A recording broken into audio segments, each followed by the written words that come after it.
কাঁদছো কেন? কি হলো? কোনো উত্তর নেই? আর কাঁদবো না। এই ঘরে থাকবো নি, কাঁদছে তারও কই ফেরত নিতে এসেছে।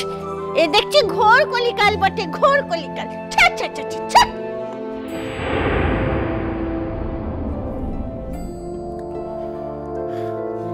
কাজল, কাঁদতেই যদি হতো তাহলে তুমি তোমার মার সঙ্গে দেখা করলে না কেন? আজকে তো তোমার মার সঙ্গে দেখা করতে কেউ বারণ করেনি।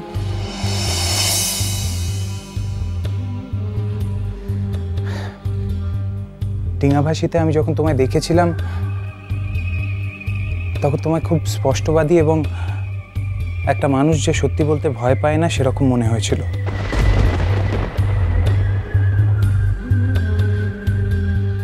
কিন্তু এখন দেখছি তুমি তা নও, পুরোটাই উল্টো। তা না হলে মিম সাহেবের সামনে এবং বাড়ির অন্য সবার সামনে তুমি সত্যিটা ঠিক বলতে পারতে।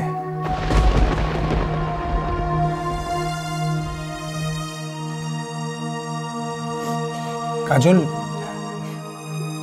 মিথ্যেটা বলে তুমি শুধু নিজেকে ছোট করোনি, আমাকেও করেছো। আর এই কারণেই আমি তোমার উপর এতটা রেগে গেছি কাজল।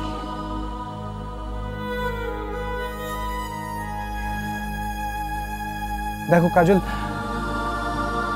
তোমার মায়ের আনা জিনিস আমার বাবা ছুঁড়ে ফেলে দিয়েছে। I am sorry for that. কিন্তু আমাদের বিয়েটা এখনো আমাদের বাড়ি থেকে কেউ মেনে নেয়, আর সেই বিয়ের জন্য উপহার আনাটা তোমার মায়েরও ঠিক হয়নি।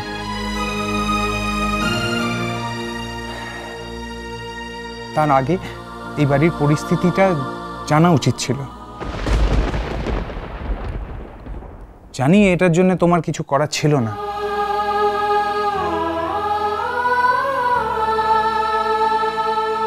কাজল। এখন তোমার সামনে দুটো রাস্তা, এক, হয় তুমি এই বাড়ির যোগ্য হয়ে ওঠো, নয় ডিঙাভাসি ফিরে যাও।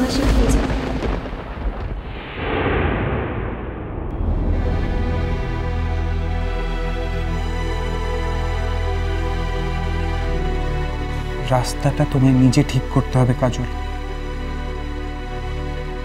কারণ তুমি তো আমার সাহায্য নেবে না, আমায় সত্যি কথাটা বলবে না।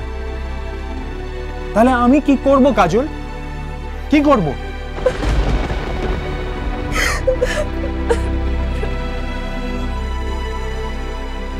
কান্নায় সব প্রশ্নের উত্তর দেওয়া যায় না কাজল।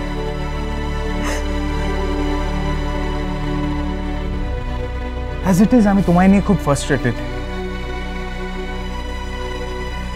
একটা মানুষ মাথা নিচু করে বাঁচবে কেন? কেন একটা মানুষ মিথ্যের সঙ্গে আপোষ করবে বলতে পারো কাজল? আমি তোমায় কথা দিচ্ছি, গোটের দিন মোট থেকে এই বাড়ির যোগ্য হয়ে উঠবে। আমাকে ডিঙাভাসি ফেরত পাঠিয়ে দিও না, দয়া করো আমাকে ডিঙাভাসি ফেরত পাঠিয়ে দিও না গো।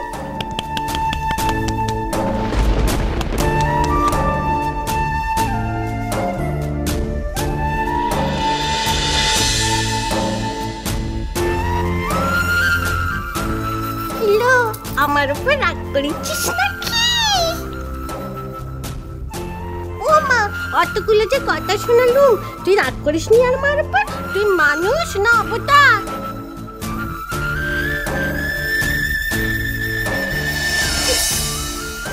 তুমি তো আমার রাঙা পিসি, তোমার উপর আমি কি করে রাগ করি বলতো? কোনদিন সুখ হবে না লো, কোনদিন সুখ হবে না। কোনদিন সুখ হবে না। কথা শুনে দেখি, মানুষ নয় তো ঠিক যেন মা দুর্গা, সকলকে ভালোবাসা বিলোচ্ছে, মায়া বিলোচ্ছে, তার বদলে কি পাচ্ছে? ছাঁটা আর লাঠি। স্বামী কি বলে গেল শুনেছিস তো? এদিকে আয়। শুনেছিস স্বামী কি বলে গেল?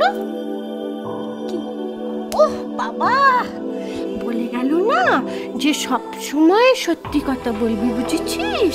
সব সময় সত্যি কথা বললে কি হবে বলতো?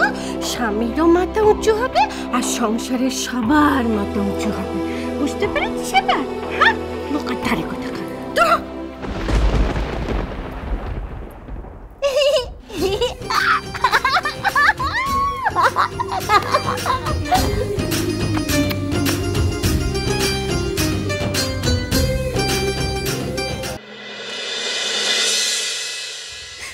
চন্দন দাদা, আমার মেয়েটা একটা বারের জন্য আমার কাছে এলো না।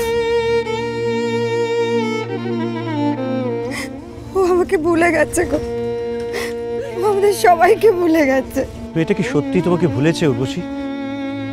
নাকি ওর শ্বশুরবাড়ির লোকেরা অসন্তুষ্ট হবে বলে? এটা কি কহছি চন্দন দাদা? যতই অসন্তুষ্ট হোক ওরা, মা তো একটিবার কাছে আসতে পারলো না। তাছাড়া ওরা তো বলেছিল দেখা করতে, আমি কাজই তো করুনি। বেইমান বেইমান বেইমান জিও, বড় শ্বশুর ঘরে পেয়ে সব ভুলে গেলা। না না, আমার মনে হয় তোমরা সবাই মেয়েটাকে ভুল বুঝছো। তুমি ঠিক কইছো চন্দন দাদা। তুমি তো দেখিলে কাজুর শ্বশুর ঘরের লোক এই বাহাঘরটা মানেনি। তাছাড়া তো ওরা কত নিন্দে বন্ধ করছিল কাজুর নামে। আমরা এখানে না এলে তো জানতেই পারতাম না যে ওরা মেয়েটার উপর কতটা অসন্তুষ্ট। আর আমাদের জামাইও তো আমাদের দেখে খুব বিরক্ত হলো দেখলাম। তাহলে বিনু দাদা কেন বলেছিল বলো তো যে ওরা কাজুকে মেনে নিয়েছে? সেটাই তো বুঝতে পারছি না উর্বশী। বিনু তো বাজে কথা বলার লোক নয়। বিনু দাদা আসল কথাটা জানিথিব। বিনু দাদা জানিথিব যে কাজুর শ্বশুর বাড়ির লোকেরা ওকে মেনে নেয়নি, তাই আমরা আসবো শুনে আমাদের সঙ্গে ভালো করে কথাটা বলেনি। হ্যাঁ, সেটা হতে পারে। বিনুর ব্যবহারে তখন আমারও খুব খটকা লেগেছিল। আর বিনু দাদা ঝিওটাকে দেখিলে আমার মনে হয় ওই ঝিওটাই সবার মনে বিষ ঢালিছে। তাহলে তো আমার মেয়েটা অনেক কষ্টে আছে গো। জামাইটাও কি ওকে ভালোবাসে না? দেখো উর্বশী, ওরা বড় লোক, ওরা শিক্ষিত, ওদের সঙ্গে তো কোনোভাবেই তোমার মেয়ের সম্বন্ধ হতে পারে না, এটা তো মানো। কোনো কারণে বিয়েটা যখন হয়ে গেছে তখন ওরা কাজুকে মানতেও পারছে না, আবার ঘাট থেকে ঝেড়েও ফেলে দিতে পারছে না। ওদের হয়তো বিনু দাদারও ঝিওর মতো অন্য কোনো ঝিওর সঙ্গে নিজের ছেলের বাহাঘরও দেবার ইচ্ছা ছিল। সে তো আমি যাহা কও, আমাদের কাজের সঙ্গে বিনু দাদার মেয়ের কোনো তুলনাই হয় না। তাছাড়া গরিব হওয়াটা কি পাপ আছে চন্দন দাদা? সেসব কথা ওরা বুঝতে যাবে কেন বলো তো? ওরা যদি অতই বুঝবে তাহলে কি ওরা আমাদের সঙ্গে কুকুর বেড়ালের মতো ব্যবহার করে? আমাদের কিনে আনা জিনিসকে ওরকম তুচ্ছ তাচ্ছল্য করে? সব থেকে বড় কথা চন্দন দাদা, আমার মেয়েটা তো মুখের ওপর বলেই দিল তোমরা আর এখানে এসো না।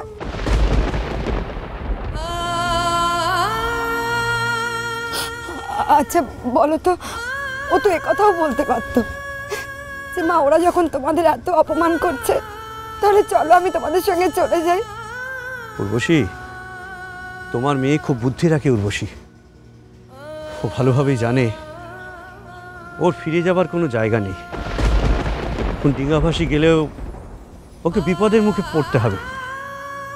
তাই ও যে ফিরে যাবার কথা বলেনি, এতে আমি তোমার মেয়ের বুদ্ধির তারিফ করছি। চন্দন দাদা গো, কত আশা করে এসেছিলাম বলো তো, মেয়েটাকে একটু ছুঁয়ে থাকবো, মেয়েটাকে একটু দেখবো, হলো না চন্দন দাদা। আমার মেয়েটাকে বোধহয় আমি আর কোনোদিনও দেখতে পাবো না। না গো চন্দন দাদা।